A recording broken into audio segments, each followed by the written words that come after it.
जय हिंद दोस्तों, मैं हूं प्रभात। पीसीएस शिक्षा के मंच पे आप तमाम अभ्यर्थियों का हार्दिक अभिनंदन है। चर्चा के मुख्य बिंदु में आज है सेट प्रैक्टिस नंबर 6। पॉलिटी का हम सेट प्रैक्टिस अभी करने जा रहे हैं और अभी हाल फिलहाल में हम लोगों ने नागरिकता जो सिटीजनशिप है उसको हम लोगों ने समाप्त किया है और अब बारी आ चुकी है इसके सेट प्रैक्टिस की। तो आइए चलते देखते हैं। सेट प्रैक्टिस के अंतर्गत हम लगभग 20 से 25 प्रश्न लेकर आए हैं, जो एक अच्छे स्तर का प्रश्न है और ये सारे के सारे प्रश्न आपके पीवाईक्यू से संबंधित हैं। पीवाईक्यू में कई प्रश्नों को पूछा जा चुका है। तो आइए हम लोग शुरू करते हैं अपना सेट प्रैक्टिस और देखते हैं कि इससे पहले जो कंटेंट हमने पढ़ा है वो कितना सार्थक है। तो चलिए पहले प्रश्न की तरफ चलते हैं। पहला प्रश्न यहाँ पे है आपके सामने, भारतीय संविधान के किस भाग में व किन अनुच्छेदों में नागरिकता संबंधी प्रावधान का उल्लेख मिलता है। ऑप्शन में देखिए, भाग 1 जहाँ 1 से लेकर 4 है तो यहाँ पे स्टेट एंड यूटी के बारे में आपको दिया हुआ है, तो ये आपका हो जाएगा गलत। भाग 2 जहाँ पे देखें, जहाँ पे अनुच्छेद 5 से 11 है, यहाँ पे क्या दिया हुआ है, सिटीजनशिप के बारे में है। 3 में फंडामेंटल राइट है और 4 में जो है वो डीपीएसपी है। तो आपका सही उत्तर हो जाएगा ऑप्शन नंबर बी, जहाँ पे भाग 2 अनुच्छेद 5 से 11। तो सही उत्तर हो जाएगा ऑप्शन नंबर बी। चलते हैं अगले प्रश्न की तरफ।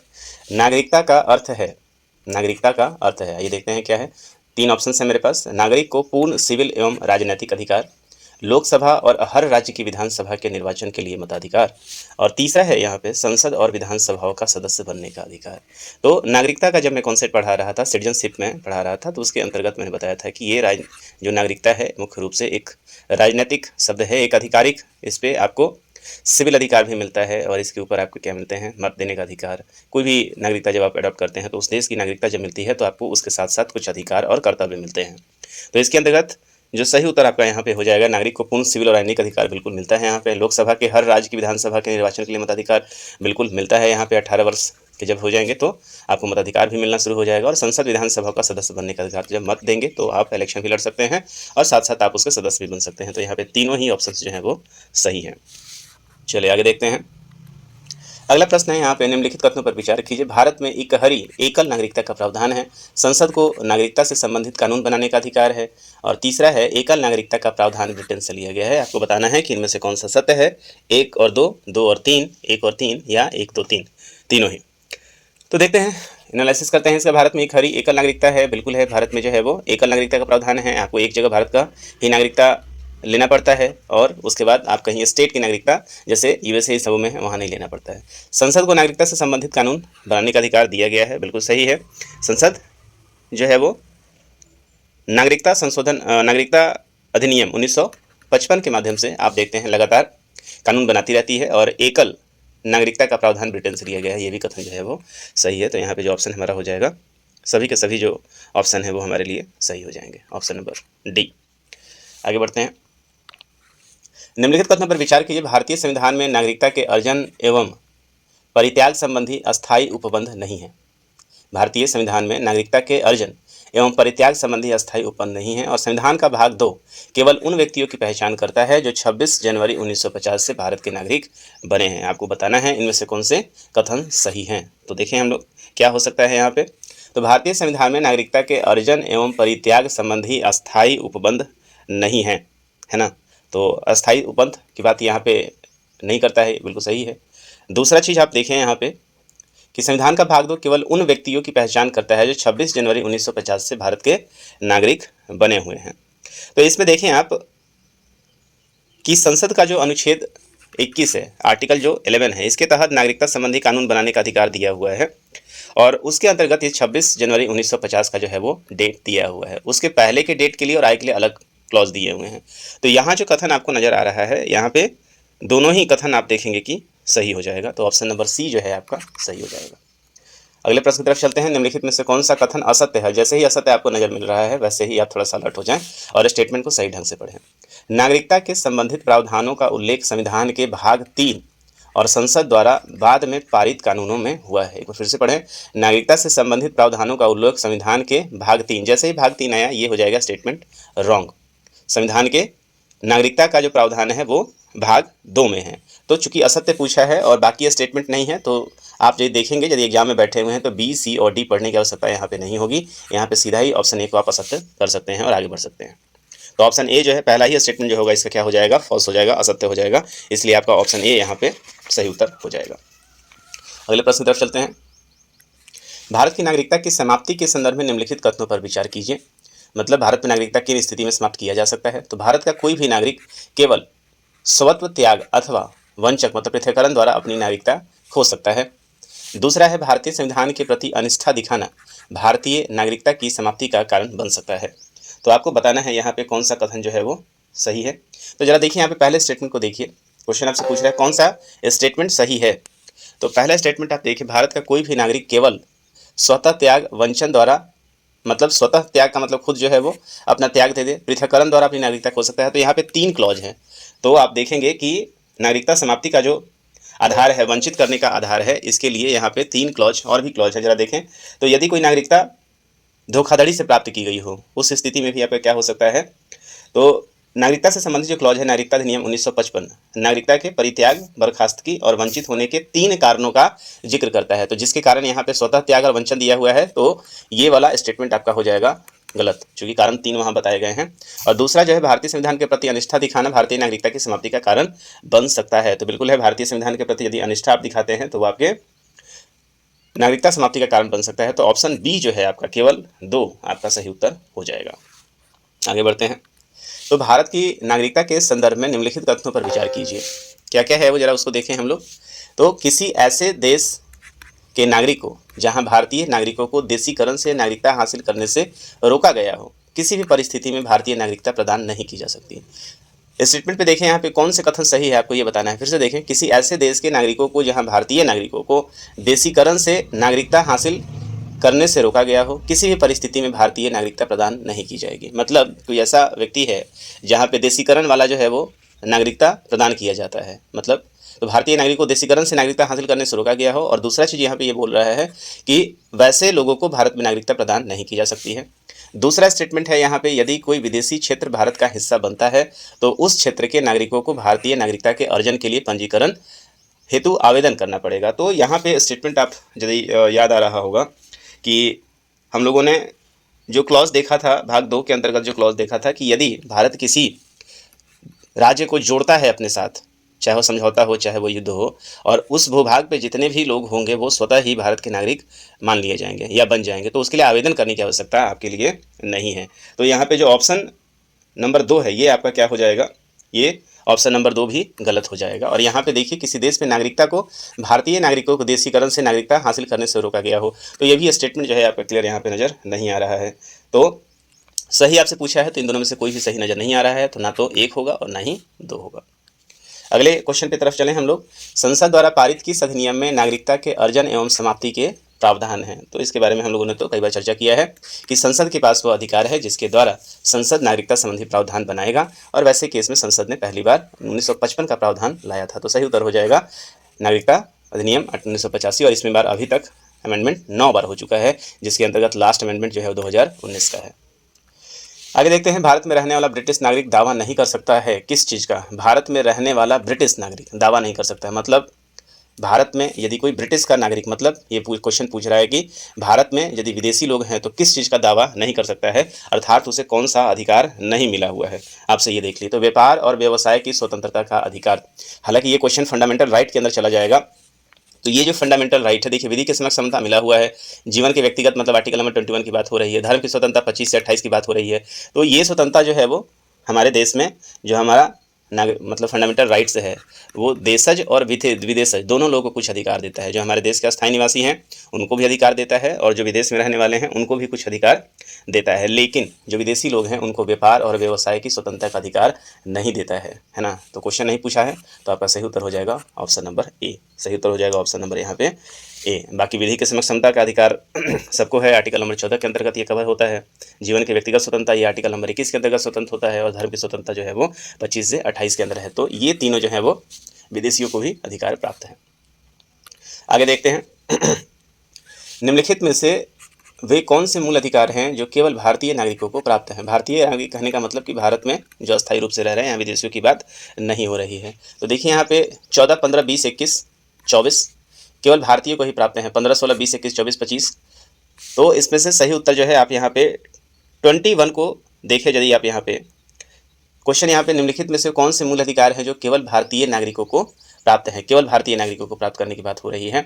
तो देखिए यहाँ पे 15-16 जो आर्टिकल है विधि के समक्ष समता, ये समानता वाला अधिकार है, तो ये तो विदेशियों को भी प्राप्त है। 14 जो है विदेशियों को भी प्राप्त है। तो ये वाला जो ऑप्शन है 21 विदेशियों को भी प्राप्त है ना। 21 जो है विदेशियों, तो विदेशी वाला जो भी है उसको आप क्या कर दें, निकाल दें। केवल भारतीयों को पूछ रहा है वो, तो केवल भारतीय के लिए यदि आप देखें तो 15, 16, 19, 29 और 30 ये जो है आपका केवल भारतीयों के लिए हो जाएगा। ठीक है, तो 15 में आप देखेंगे तो किस लिए है, तो धर्म, मूल, वंश, जाति, लिंग और जन्म स्थान के आधार पर विभेद के संबंध में चर्चा किया गया है यहाँ 15 में। अनुच्छेद 16 जो है आपके लोक नियोजन में समानता का बात करता है। उसके बाद आप देख लें तो आप 19 जो है अभिव्यक्ति की बात करता है। 29 अल्पसंख्यक वर्गों के संरक्षण का बात करता है। और 30 जो है वो आपके लिए अल्पसंख्यकों को अपने धर्म में प्रचार प्रसार हेतु प्रशिक्षण की बात करता है। तो ऑप्शन नंबर सी जो है आपका सही उत्तर यहाँ हो जाएगा।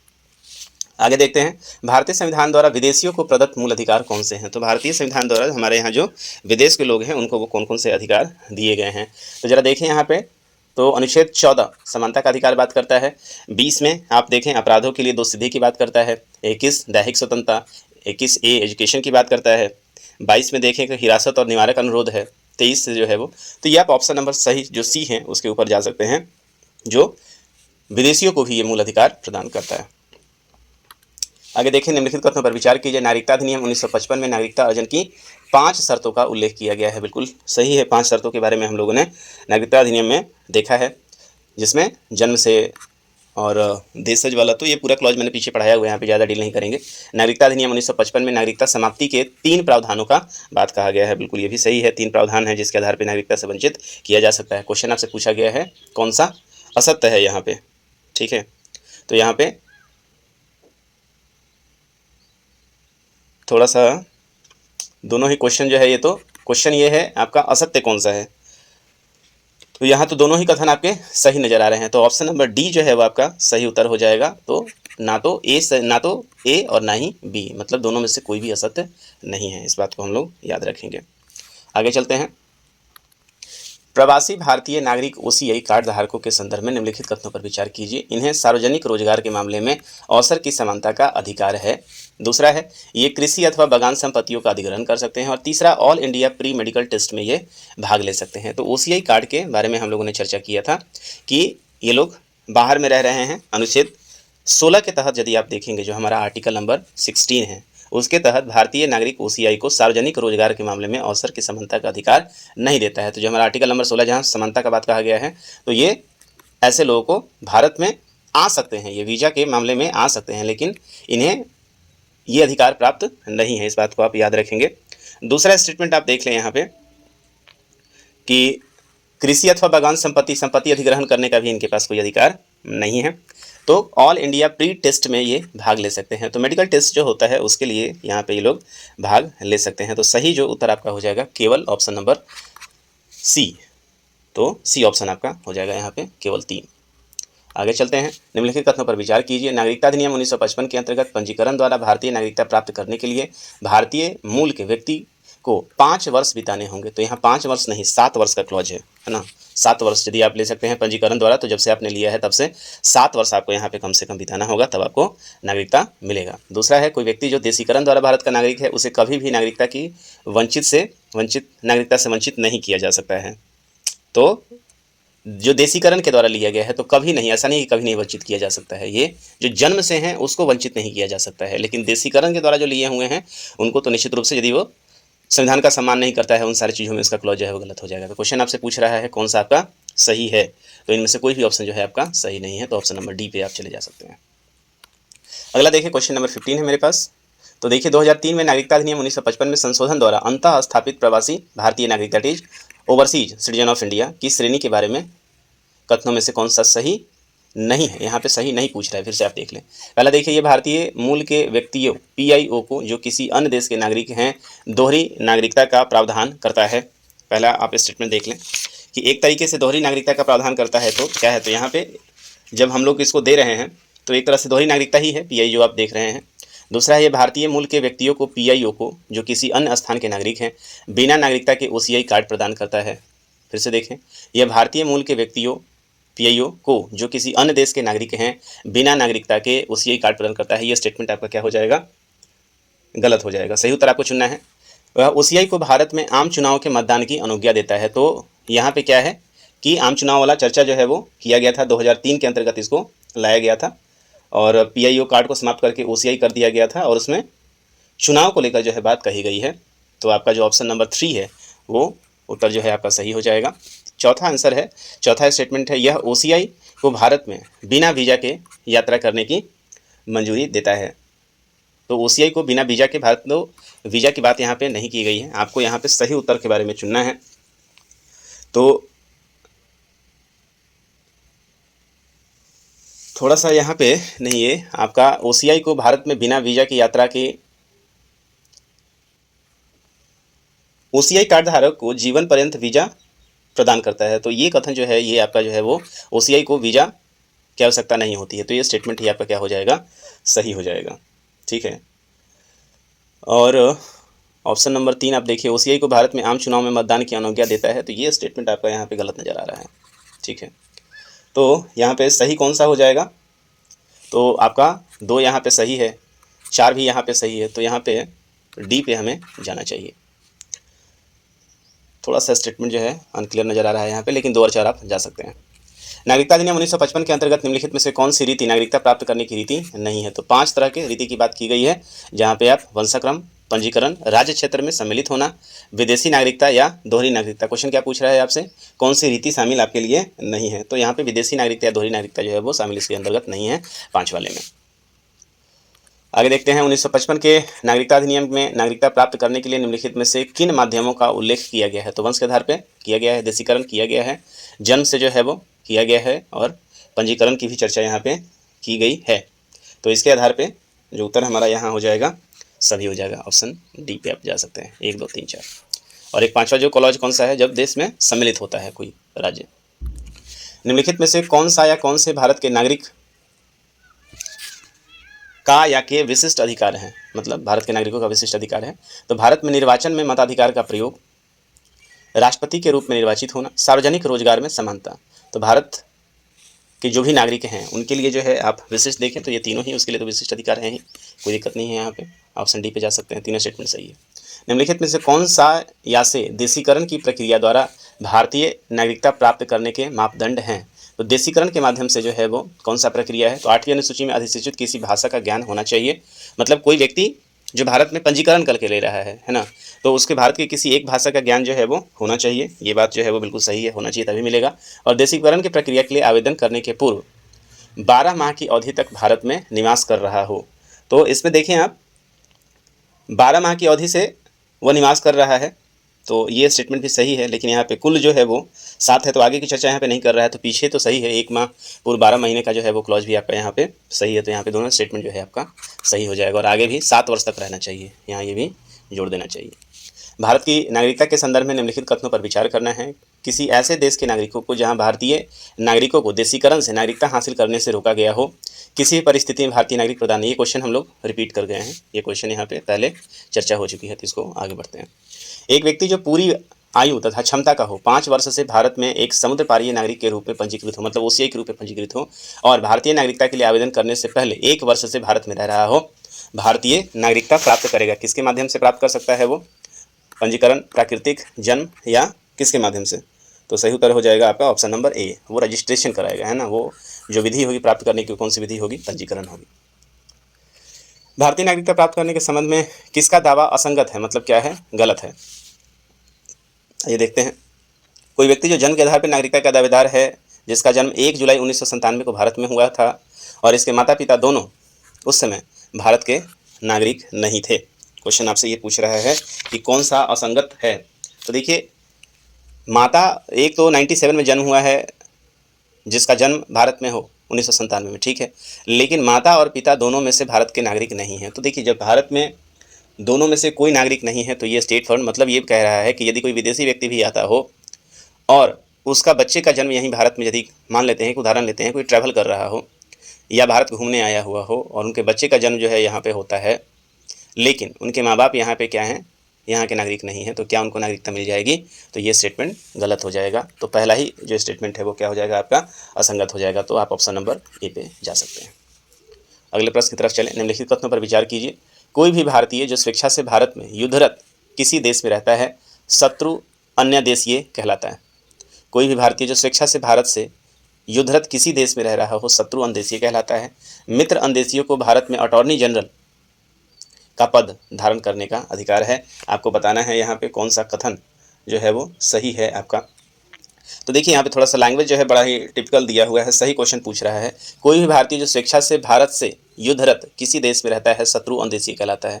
तो ये स्टेटमेंट जो है आपका सही हो जाएगा। मित्र अंदेशियों को भारत के अटॉर्नी जनरल महा न्यायाधीश का पद धारण नहीं, तो इसके लिए भारत का नागरिक जो है वो होना बहुत ही जरूरी है। तो ये स्टेटमेंट जो है आपका गलत है, क्योंकि महान्यायाधीश कोई भी बनता है तो वह भारत का नागरिक होना ही चाहिए, मित्र देश का उससे कोई मतलब नहीं है। तो ये स्टेटमेंट जो है आपका गलत हो जाएगा, इसलिए आपका आंसर जो है केवल ए होगा। आगे बढ़ते हैं।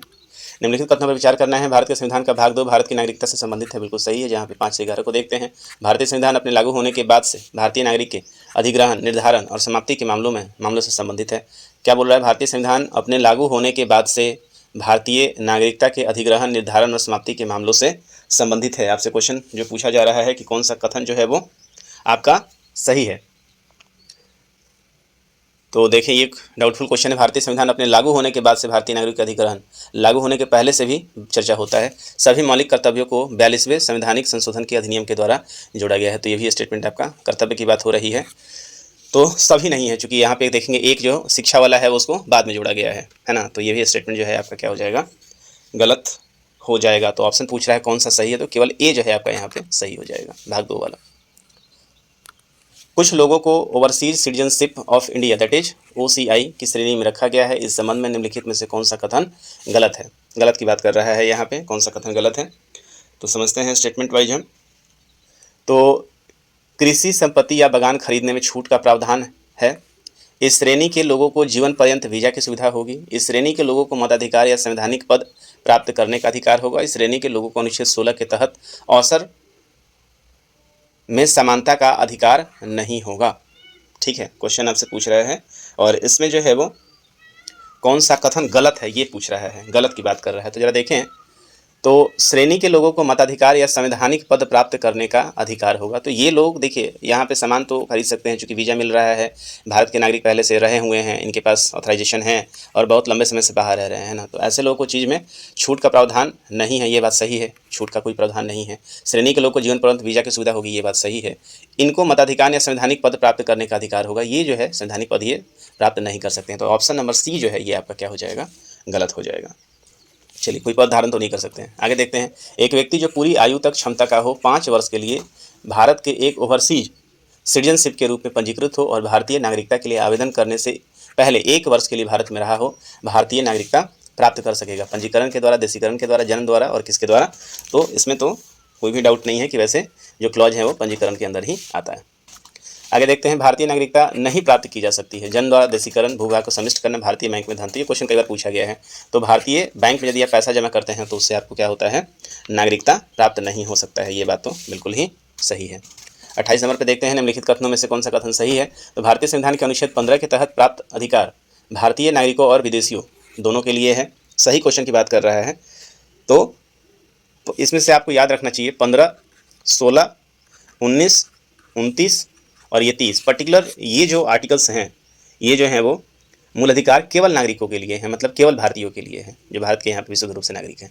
तो 15 जो है वो आपका क्वेश्चन आपसे क्या पूछ रहा है कि कौन से सही हैं?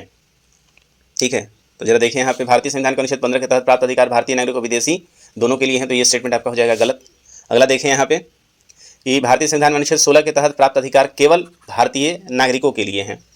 ठीक है, तो ये जो है ऑप्शन ये भी आपका हो जाएगा गलत।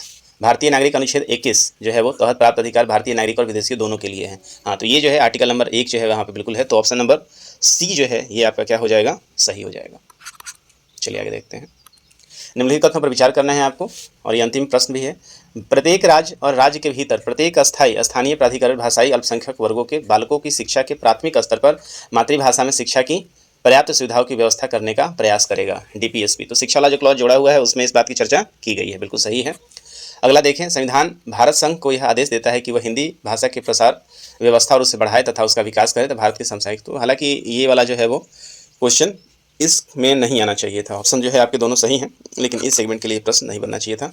चलिए, तो कोई नहीं, यहाँ पे हम लोगों ने क्या किया है, नागरिकता से संबंधित जो हमारे पास कुछ प्रश्न थे, इस प्रश्न का कंटेंट जो हमने लिया था मुख्य रूप से ये दृष्टि आईएएस वाला जो मैगजीन है उससे ये चुनिंदा 29 क्वेश्चन है उसको हमने लिया था। आप जाके वहाँ से भी इसको पढ़ सकते हैं और अपने टॉपिक का रिवीजन कर सकते हैं। तो आज हम लोग अपने इस टॉपिक में इतना ही रखते हैं। भाग 2 यहाँ पे हमारा समाप्त हो गया है क्वेश्चन वाइज सारे। अगला जो हम लोग स्टार्ट करेंगे वो फंडामेंटल राइट से स्टार्ट करेंगे। तो यहीं पे रहने देते हैं अपने सेशन को। सेशन आपको अच्छा लग रहा हो तो सब्सक्राइब भी करें, अपने दोस्तों के बीच में शेयर भी करें। तब तक के लिए जय हिंद।